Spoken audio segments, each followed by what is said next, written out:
Bonjour à tous, alors je vous propose dans cette vidéo la partie B de la spécialité ES du bac d'Amérique du Nord 2019. Exercice très classique, un graphe. On va utiliser bien sûr le théorème d'Euler, les théorèmes d'Euler avec chaîne eulérienne et cycle eulérien. Et on utilisera l'algorithme de Dijkstra. Donc on fera ça vraiment tranquillement, ça c'est fatigant. Donc on essaiera d'être vraiment très prudent quand on va le faire. Voilà. La première question, donc c'est l'utilisation du théorème d'Euler. Un des deux théorèmes d'Euler avec soit une chaîne eulérienne, soit un cycle eulérien. Je vous rappelle que pour utiliser ces théorèmes, on va devoir vérifier d'abord que le graphe est connexe et déterminer le degré de chaque sommet. Alors, le texte. Donc ici, votre technicien doit vérifier l'état des routes. Donc, on vous demande, est-ce qu'il peut parcourir l'ensemble du réseau en empruntant chaque route une et une seule fois. D'accord? Ça veut dire qu'ici, chaque arête que vous voyez dans le graphe, il va falloir l'emprunter une seule fois. Quand on fait ceci, on dit qu'on a une chaîne eulérienne. Une chaîne eulérienne dans un graphe, c'est donc un chemin qui emprunte chaque arête une seule fois et qui emprunte toutes les arêtes. Donc il va falloir réussir à démontrer l'existence ou pas, ici, d'une chaîne eulérienne. Alors ça, la première chose à faire, c'est déjà d'avoir un graphe connexe. La définition de la connexité d'un graphe, c'est l'existence d'une chaîne entre deux sommets quelconques de ce graphe. Ça veut dire que vous ne pouvez pas séparer le graphe en deux sous-graphes disjoints. Donc pour montrer qu'un graphe est connexe, en général on répète la proposition, la définition, mais je pense que le mieux à faire, c'est de trouver tout simplement un chemin qui passe par tous les sommets. Et comme ça, vous ne pouvez pas isoler un sommet. Donc ici, on va tout simplement dire la chaîne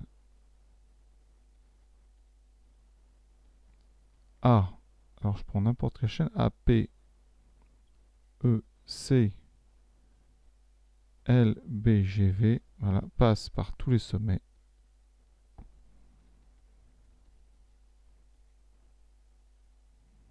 Le graphe est donc connexe.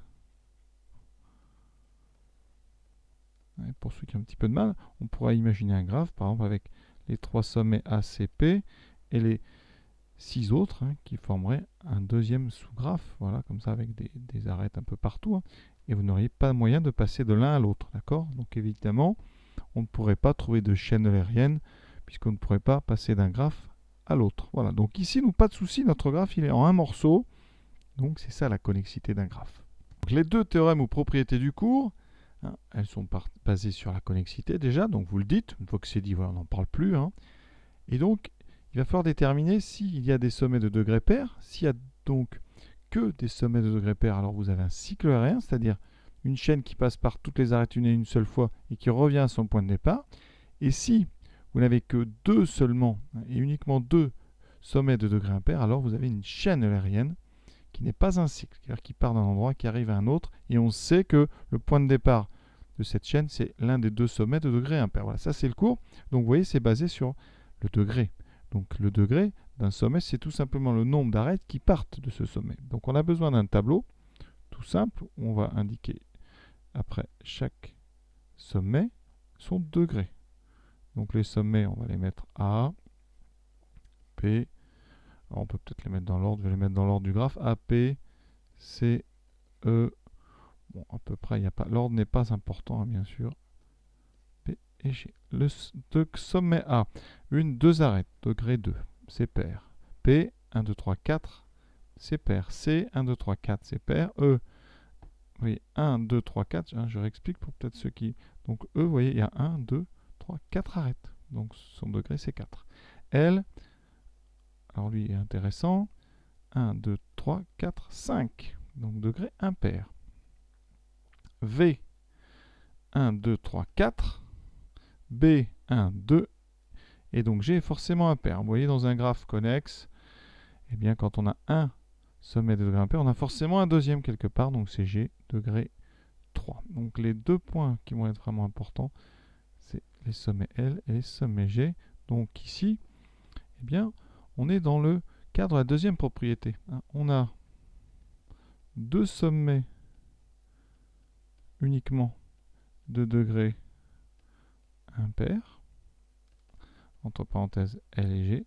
Donc, d'après le théorème d'Euler, d'après Euler, il existe au moins une chaîne eulérienne,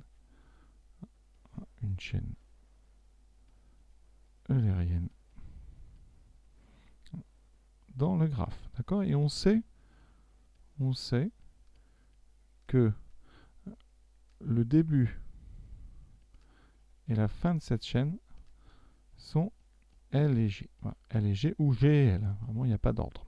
Alors, comment faire? Donc ici, hein, je vais partir de L pour aller à G. Donc je vais partir vers la gauche, essayer de faire d'abord une grande chaîne très rapidement. Donc vous voyez, je vais faire un chemin. Là, on ne s'embête pas. Je vais faire ceci, après je vais recopier. Voilà. J'essaie comme ça de passer déjà par pas mal d'endroits et après on va compléter. Donc ici, on va faire L, C, A, P, E, V et G. Voilà. Ça, c'est donc pour l'instant une chaîne qui n'est pas eulérienne, hein, parce que elle ne passe pas par toutes les arêtes. Vous voyez, j'ai laissé plein d'arêtes de côté. Donc maintenant, on va essayer de compléter cette chaîne de façon à passer par toutes les arêtes du graphe. Et vous allez voir que c'est possible. Alors comment on peut rajouter tout ce qui manque? Eh bien, je vais insérer des petits cycles. Hein. Alors ici, par exemple, au départ, au lieu d'aller en C, j'aurais pu d'abord passer en E, oui, puis en C, puis en P, puis en V, puis en L. Oui. Ceci forme un cycle, donc je vais l'insérer au départ. C'est-à-dire ici, avant de passer de L à C, je vais d'abord faire ici mon parcours. Donc E, C, P, V et revenir en L. D'accord? Et après, eh bien, je refais mon C, A, P, E, V, G. Et pour l'instant, il me manque trois arêtes, que je vais insérer, que je peux insérer au début aussi, hein, si j'ai envie, ou que je peux insérer à la fin. Donc, on va continuer à insérer ça au début. Donc, vous voyez, ici, au lieu d'aller en E, puis en C, je vais d'abord aller en B, par exemple. Donc, je vais faire B, G, et je reviens à L. Donc, ici, au départ, eh bien, je vais insérer ici, entre L et E, je vais insérer le parcours B, G, L. D'accord? Et une fois que je suis en L, eh bien, je refais tout. E, C, P, V, L, C, A, P, E, V, G. Et voilà. Et j'ai toutes les arêtes. Emprunté une seule fois, je suis bien parti de L. Je suis bien allé en G. Donc voici ce parcours. On sait qu'il existe. Alors, il y en a plusieurs, vous voyez, puisque j'insère mes cycles un petit peu à l'endroit que je veux. Et donc, il y a vraiment beaucoup de possibilités. Donc, vous voyez la méthode. Premièrement, on fait un parcours le plus grand possible assez vite. Et après, on réinsère. On insère des petits cycles en mettant les arêtes qui manquent. Et ça marche vraiment à chaque fois. Je peux vous montrer un deuxième exemple, hein, si vous voulez. Par exemple, je pars de L. Je peux aller ici en V. Je vais ensuite en P. Puis en A. Puis en C. Ensuite, je peux faire, vous voyez, C, P, E. J'essaie vraiment d'emprunter un maximum de choses. Ensuite, je fais ceci, voilà, je fais ceci, je reviens en V, et là je repars par là. Et vous voyez qu'ici, en un coup, hein, j'ai réussi à trouver ma chaîne, hein, elle part bien de L, elle emprunte toutes les arêtes, vous voyez, donc vous pouvez le faire vraiment sans faire toutes les étapes. Si vous n'y arrivez pas directement, mais vous insérez comme ça ce qui manque au fur et à mesure. Ouais. Et donc le chemin que je propose ici avec mon trait, là, on passe de L, puis V, puis P, A, C, puis on revient en P, on va en E, on revient en C, puis en L, on revient en E, en V, ensuite on va en G, puis en L, puis en B, puis en G. Voilà. Et si vous êtes sûr de rien avoir oublié, eh bien vous comptez. 1, 2, 3, 4, 5, 6, 7, 8, 9, 10, 11, 12, 13, 14, 15. Voilà. Il y a 15 lettres. Regardez bien. 1, 2, 3, 4, 5, 6, 7, 8, 9, 10, 11, 12, 13, 14, 15. Moi aussi j'ai 15 lettres. Pourquoi? Eh bien parce que votre chemin contient toutes les arêtes. Donc vous avez un sommet de plus que le nombre d'arêtes. Combien y a-t-il d'arêtes? 1, 2, 3, 4, 5, 6, 7, 8, 9, 10, 11, 12, 13, 14. Il y a 14 arêtes. Donc vous devez avoir dans votre chaîne 15 sommets. Deuxième question. Ayant terminé sa semaine de travail, le technicien souhaite retourner chez lui à Aurillac. Aurillac, c'est le A. D'accord? Donc il part de Bourg-en-Bresse, il va à Aurillac. Donc on doit aller de B. Donc Bourg-en-Bresse, c'était B. Hein. On vérifie bien. Hein. Voilà, B, A. Donc je mets ici, on va essayer d'aller du vert jusqu'au rouge en prenant bien sûr le moins de kilomètres. Donc ça veut dire qu'en faisant votre parcours, la somme des nombres que vous avez doit être le plus bas possible. Donc ça, c'est, On vous le dit d'ailleurs, l'objet de l'algorithme de Dijkstra. L'algorithme qui permet justement de trouver le chemin minimum. Bon, on pourrait le faire de façon comme ça rapide, parce que c'est des petits graphes. Mais sur des grands graphes, ça peut être intéressant. Donc ici, on va aller très doucement. C'est pas ce que je préfère faire à chaque fois, je le dis, parce qu'il faut être super concentré. Donc première chose, on va déjà faire un tableau. Dans ce tableau, on va indiquer tous les sommets. Alors, on peut les mettre dans l'ordre du dessin, dans l'ordre progressif, en partant de B, voilà. Ça ne change pas grand chose dans la pratique, donc je vais mettre les sommets dans l'ordre dans lequel j'étais de gauche à droite. Donc on a A, P, C, E. Ensuite, on va mettre L, V, B et G. Voilà. Après, on met en général une colonne ici pour bien voir de quel sommet on s'occupe sur chaque ligne. Chaque ligne va être l'objet d'un sommet et progressivement, on va comme ça diminuer le nombre de sommets. Donc on part tout d'abord de B. Donc on s'occupe d'abord du sommet en B, d'accord? Et on regarde où est-ce qu'on peut aller en B. Alors en B, on peut aller soit en L, soit en G, d'accord? Et on va indiquer ça. Donc, alors B, lui, on dit rien en B. De toute façon, on y est en 0 en partant de B, voilà. On peut aller en L en 80 en venant du sommet B. Donc je vais écrire 80B. Et ici, je peux aller en G en 180 km, donc 180 en venant de B. Ici, j'indique toujours de là où je suis venu. Voilà. Et ensuite, bien, voilà, on regarde sur la ligne quelle est la distance la plus courte. Pour l'instant, c'est 80. Voilà. Et tous les autres, alors, soit on met rien, soit par convention, on met un petit symbole infini pour vous dire qu'on n'est pas encore arrivé à cet endroit-là. Voilà. Et après, donc, on s'occupe ici de la distance la plus courte, c'est 80. Et donc, on va s'occuper du sommet L. Ça veut dire qu'on ne pourra jamais arriver en L en moins de 80. Donc ici, 80, c'est vraiment le minimum pour arriver en L. Et on bloque toute la ligne. On se place en L, voilà. Et on voit qu'on peut aller soit en G, soit en V, soit en E et soit en C. On va regarder chacun de ces trajets. Alors, le trajet qui me mène à G, donc il prendrait 80 pour aller en L plus 110, 190. Mais moi, j'avais déjà réussi à aller en G en 180 ici. Donc, ce 190 ne m'intéresse pas. Je vais garder les 180 km en partant directement de B.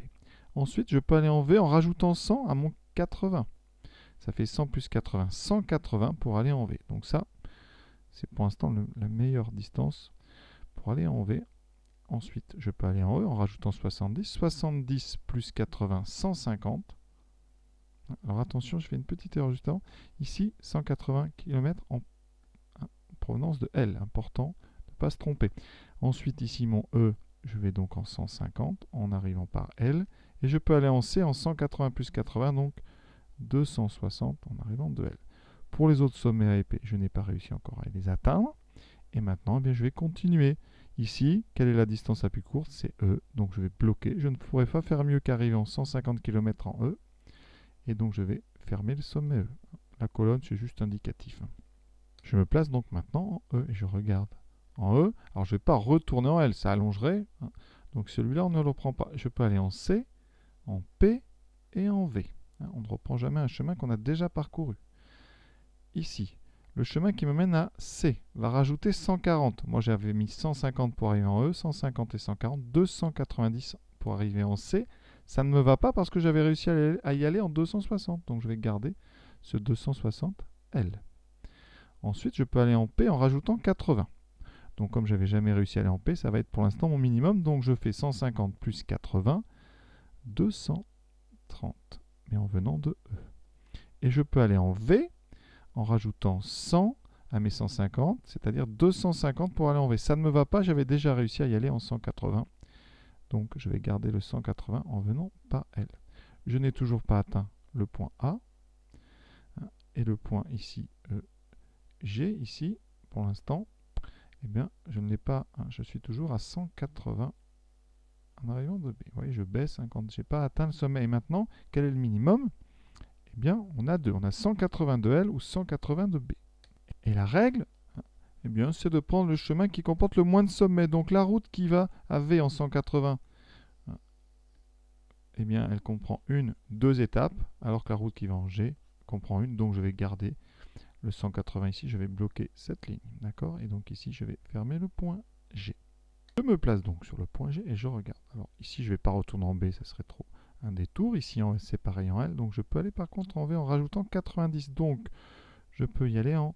Ça me ferait 180 plus 90. Je peux donc aller en V en 270, mais ça ne m'intéresse pas puisque j'arrive à y aller en 180 en passant par L. Voilà.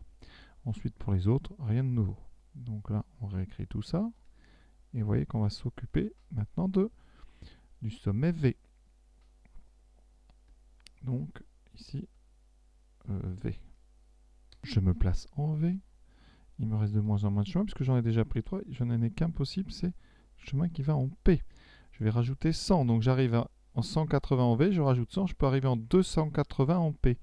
C'est pas mieux parce que j'avais réussi à y aller en 230. Donc je vais garder le 230E. Pour le reste, c'est déjà fini. Je rebaisse tout. Voilà. Et le V, je rappelle que je l'ai bloqué. Donc ici, je ne fais plus rien.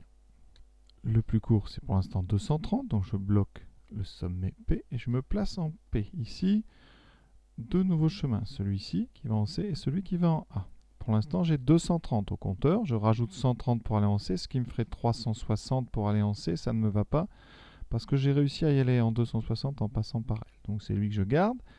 Et pour aller en A, première fois, je vais rajouter donc 230 plus 180, ce qui fait 410. Je mets 410 ici pour aller en A en passant par le point P. Voilà. Il ne me reste plus grand chose, vous voyez. Il me reste que le sommet C à fermer. Je ferme donc C. Voilà. Et on est presque arrivé. Je regarde. Il me reste qu'un seul chemin qui n'a jamais été emprunté. C'est un chemin qui rajouterait 160 à nos 260 qui ferait 160 plus 260, 420. Ça ne me va pas puisque j'avais fait 410 en venant de P. Donc je vais garder celui-là. Et on est arrivé en A. On a fini notre travail. Je veux dire déjà que le plus court chemin, c'est 410. Le plus court chemin est de 410 km.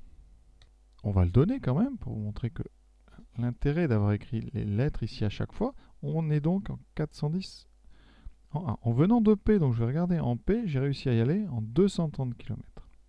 En passant par E. Donc je reviens à E. E, j'y suis arrivé en 150 en arrivant de L. Et L me mène, est à 80 km de B. Donc le trajet, c'est donc le trajet, on fait dans l'autre sens, L, E, P, A. Je vais l'indiquer ici sur mon graphe. Donc, alors c'est pas L, pardon, j'ai oublié le premier sommet quand même, on part de B. Voilà. Donc B, L, E, P et A. Et vous voyez qu'on a 80 plus 70 plus 80 plus 180 qui fait bien 410. Une question un petit peu originale pour une fois. Donc la route entre le Puy-en-Velay et Aurillac est fermée à la circulation. Quel chemin doit-il alors emprunter? Alors dans notre travail de tout à l'heure, ça nous enlève quoi? Ici, il faut enlever la route qui va du Puy. Alors le Puy, c'est la lettre P à A. Donc on doit condamner cette route. Voilà. Ça veut dire qu'obligatoirement, on arrive en A par le point C, c'est-à-dire la ville de Clermont-Ferrand. Donc déjà, vous êtes sûr que votre chemin, à la fin, va finir par ici. Donc voilà, là, on est obligé. Donc ça veut dire que on doit chercher finalement quel est le plus court chemin qui mène à C. Donc ensuite, on cherche le plus court chemin venant donc de B et menant à C. Et ça, on regarde la colonne C. C'est 260 km en venant de L. Alors je vais refaire le nouveau trajet, c'est-à-dire vous arrivez ici 260 de L, donc après vous allez donc en L, non, en L c'est 80 par L, et ensuite on va donc en B. Donc mon chemin c'est 260 par le trajet, donc on a dit on part de B, puis on va en L, puis on va donc en C, puis on va en A. C'est donc BLCA. Je vais l'indiquer sur le graphe ici, donc B, 80, L, donc 260, plus, donc ici, 80, 260, plus les 160 qui mènent à A, donc ça fait total